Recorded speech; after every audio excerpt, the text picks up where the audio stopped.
Hey guys, my name is Matumio, and welcome to another episode of Sunday Mailbox. This is a video series where you, the viewer, can submit your gaming or Battlefield-related questions, and then I will give my humble opinion on them. To get the formalities out of the way real quick, if you would like to submit your own question that can be featured in an upcoming episode, you can do so by leaving a comment down below, or by sending me a YouTube message. So the first question for today is, what do you think about having a sort of wish list for battle packs? You could mark attachments, dog tags, and camos that you might want, and there could be a better chance that those things could be in your battle packs.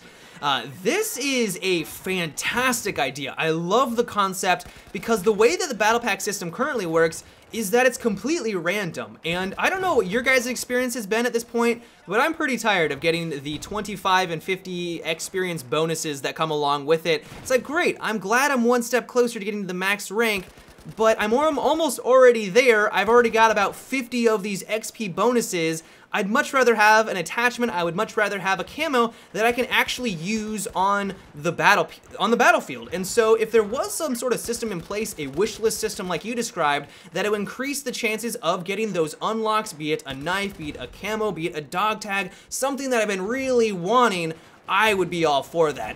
I honestly don't think that DICE will actually do anything like this though, because they're already currently dealing with all the bugs and glitches that plague the game, and maybe eventually they could do maybe something like this in a future DLC.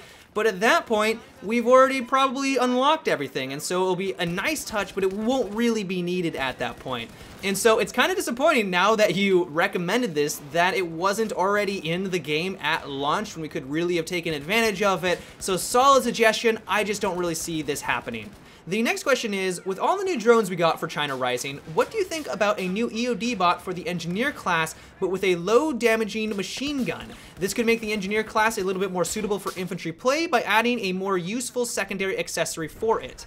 Personally, I haven't been thrilled with all the new drones that have been added in to the China Rising DLC. As we've seen, they've been abused. We see recon players and support players basically sitting in the backfield away from the action on these ammo crates, throwing these drones all over the place. And while I know for some people that may be very exciting, for everyone else it feels like an exploit. And I have a feeling that DICE is going to go in, they are probably going to patch things, but if there was just another, like you said, the EOD bot with a machine gun, what it would probably devolve into is that you would see a lot of engineers sitting on an ammo crate back in their deployment, driving around an EOD bot. And the reason why they're doing that is that because if the EOD bot dies, they do not, and if they get any kills with the EOD bot, that's just increasing their kill-death ratio. Like, do not underestimate the power of the kill-death ratio. Like, if there is going to be some way to exploit that and increase it, people will do that. And so I can guarantee, 100% guarantee, if DICE added in a machine gun to your EOD bot,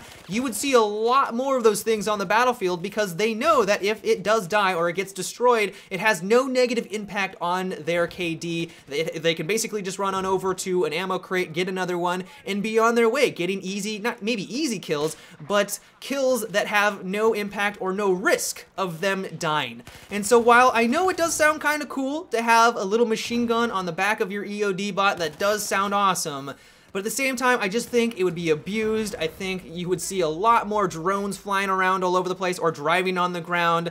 And I don't know about you, but I would much rather have firefights with actually infantry players and not just robots all over the place. The next question comes from the Heroic Hippopotamus, and it is, what did you think about the Battlefield 4 campaign, and if you disliked it, what improvements do you want to see for future installments of the game? So DICE has never really been known for their single-player campaigns. I'd say that the Bad Company series, it was a little bit better. I liked the humor that was kind of interjected into it, but for 3 and 4, it's basically just been kind of a rail shooter with big events that happen. And I know for some people that may be very exciting. They like to see just kind of what the graphics can do, and they like the big explosions. But I would much rather have a first-person shooter experience where it's much more open. One of the great things about the multiplayer is that it gives you the freedom to do pretty much whatever you want. If you want to bring a tank to an objective, or you want to flank around and play the stealthy role, you can do that. But that's not the way that the campaigns were set up. Like, there were some moments where it was a little bit better than others, but for the most part, you're just following down a long hallway. You get a couple of different options on how you want to approach, you know, blow blowing up the dam and stuff like that, but for the most part, it's a rail shooter. And so what I would kind of like to see DICE do is infuse what makes the multiplayer so fun, where it basically allows you to do whatever you want and tackle a situation however you want, and infuse that into the single player. I'm not saying make it open world, like we're not trying to make this, you know, Far Cry 3. I'm currently playing that. It's amazing. I don't want to get it to that point, but just give us more options, give us a playground that we can kind of go into where we have a couple of set objectives and we can tackle it however we want. I think that would make for a much more enjoyable campaign, you know, maybe work on the writing and make it a little bit less cliche, but if they did that, I think I would be on board. The next question comes from Jimmy, and it is, I was wondering what you think about reviving. I think it's still a little bit overpowered. 80 to 85% of the time, I go into a room and kill 3 guys, then a medic comes in from behind and revives all 3 of them and heals them to full health. What is your opinion on reviving? So what it kind of sounds like is you just do not like the revive system at all. You do not like the concept of your enemies coming back to health after you just took them out, and that doesn't sit well with you.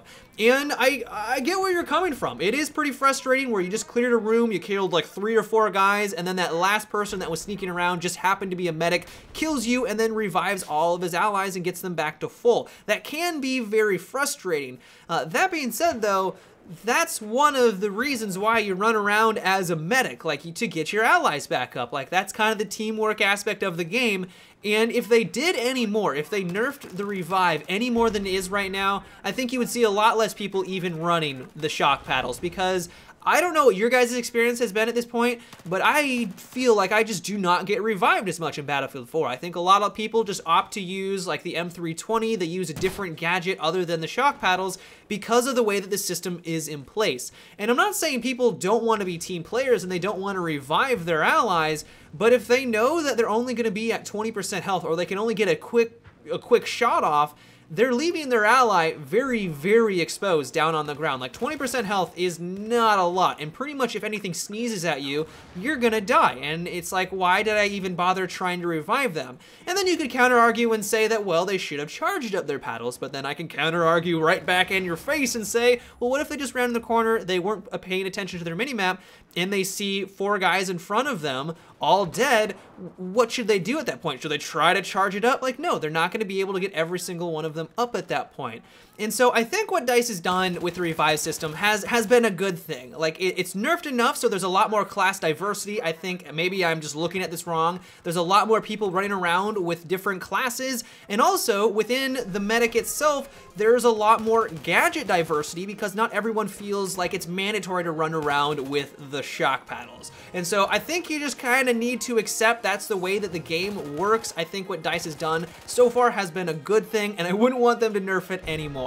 But yeah, guys, that is it for today's Sunday Mailbox. I hope you enjoyed. Once again, if you would like to submit your own topics that can be featured in a future episode, you can do so by leaving a comment down below or by sending me a YouTube message. But until tomorrow, guys, have a good one and take it easy.